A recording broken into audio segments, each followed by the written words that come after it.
একটা মুহূর্তের দেখা আর একটি মেয়েকে দেওয়া কথা রাখার জন্য ছেলেটা তার পুরো পরিবারকে ত্যাগ করে দিল। তার আত্মীয় স্বজন, বাবা মা সবাইকে ফেলে মেয়েটার হাত ধরে চলে আসলো। আলহামদুলিল্লাহ, আল্লাহ তাআলা তাকে ইসলাম ধর্ম গ্রহণ করার জন্য যে হেদায়েত দান করেছে, আল্লাহ তাআলার কাছে লাখো কোটি শুকরিয়া। আফসোস, আমি ছেলেটার জন্য কিছুই করতে পারলাম না।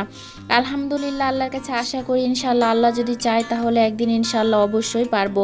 আর আপনাদের ভালোবাসা, সাপোর্ট এবং আপনাদের পাশে থাকা যদি আমার সঙ্গে থাকে, ইনশাআল্লাহ আল্লাহ তাআলা অবশ্যই আমাকে একদিন না একদিন সাফল্যের সিঁড়ি বয়ে উঠাবে। আসসালামু আলাইকুম, সবাই কেমন আছেন? আলহামদুলিল্লাহ, আশা করি সবাই ভালো আছেন। আজকে ছোট্ট একটা ব্লগ ভিডিও নিয়ে চলে আসলাম আপনাদের সামনে। সকালে দেখছেন আপনারা হালকা পাতলা নাস্তা করে নিয়েছি চা বিস্কিটের। তো আমার ছেলে মেয়ে কিছুতেই মানতে চাচ্ছে না যে ওরা চা বিস্কিট খেয়ে দুপুর পর্যন্ত থাকবে। তো আমার ছেলেটা বারবার জেদ করতেছে যে আম্মু একটু কিছু করে দাও। তো আমি এখানে ভাবলাম যে একটু খিচুড়ি রান্না করে দিলে ওরা খেয়ে হয়তো দুপুর পর্যন্ত থাকতে পারবে। তো যাই হোক, এখানে আমি হচ্ছে যে ডাল চাল একটু ধুয়ে নিয়েছি খিচুড়ি করার জন্য। সেটা নাড়াচাড়া দিয়ে আমি একটু হালকা করে ভেজে নেব। আর ইন্ডাকশানে আমি এটা তুলে দিব, দিয়ে আমি হচ্ছে যে দুপুরের নাস্তার জন্য মানে রান্নার জন্য প্রস্তুতি নিব নাস্তা কমপ্লিট হলে। তো যাই হোক, এখানে আমি খিচুড়ি হালকা করে ভেজে নিলাম চালটা। আর হচ্ছে আলুটা হচ্ছে অর্ধেক করে আমি একটা আলু দিয়ে দিলাম, কারণ আমার ছেলে আলু ভর্তা ছাড়া খিচুড়ি খেতে চায় না। তো এখানে আমি কমপ্লিট করে দিয়ে দিলাম। আর কিছু সবজি ছিল ফ্রিজ থেকে আমি বের করে নিয়ে আসলাম। আর এখানে হালকা করে একটু মাছ ভেজে নিলাম। মাছ ভাজাটা হয়ে গেলে এখানে আমি হচ্ছে যে এই তাওয়াতেই আমি কিছু কচুর লতি ভেজে নিব। কারণ আপনারা কচুর লতি অনেক রকম করে রান্না করে খেয়েছেন হয়তো, বা এভাবে কখনো খাননি। একবার খেয়ে দেখবেন, মাশাআল্লাহ অনেক সুন্দর হয় আলহামদুলিল্লাহ।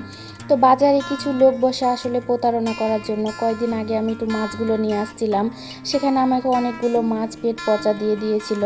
তো আল্লাহ তাআলা সবাইকে হেদায়েত দান করুক। যাই হোক, এখানে আমি হালকা করে কচুর লতিগুলো ভেজে নিয়েছি।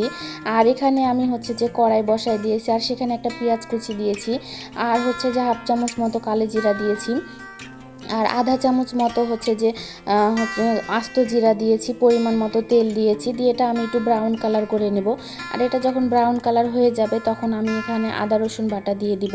আপনারা খুব বেশি ভাজতে যাবেন না, কারণ কালো জিরা দেওয়া আছে সেটা তেতো হয়ে যাবে। তো এখানে আমি মশলা দিয়ে দিয়েছি, দেওয়ার পরে এটা হচ্ছে যে ছিটকাচ্ছিল সেজন্য আমি পানি দিয়ে দিলাম। তো যাই হোক, এখানে আমি হলুদের গুঁড়া, মরিচের গুঁড়া, স্বাদ মতো নুন দিয়ে দিলাম।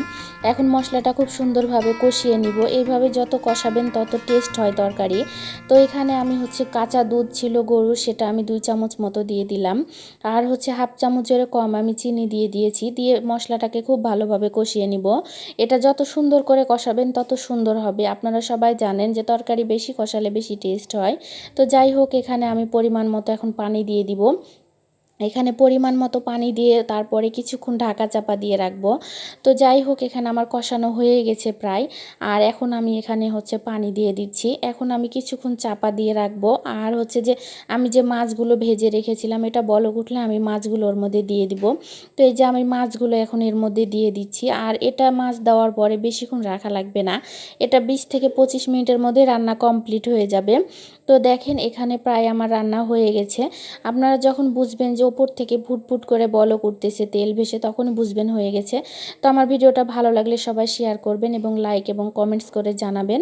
আর আমি এখানে একটু টেস্ট করে আপনাদেরকে দেখালাম খেয়ে। মাশাআল্লাহ অসাধারণ, অনেক সুন্দর হয়েছে। আপনারা না খেলে বুঝবেন না। আল্লাহ হাফেজ।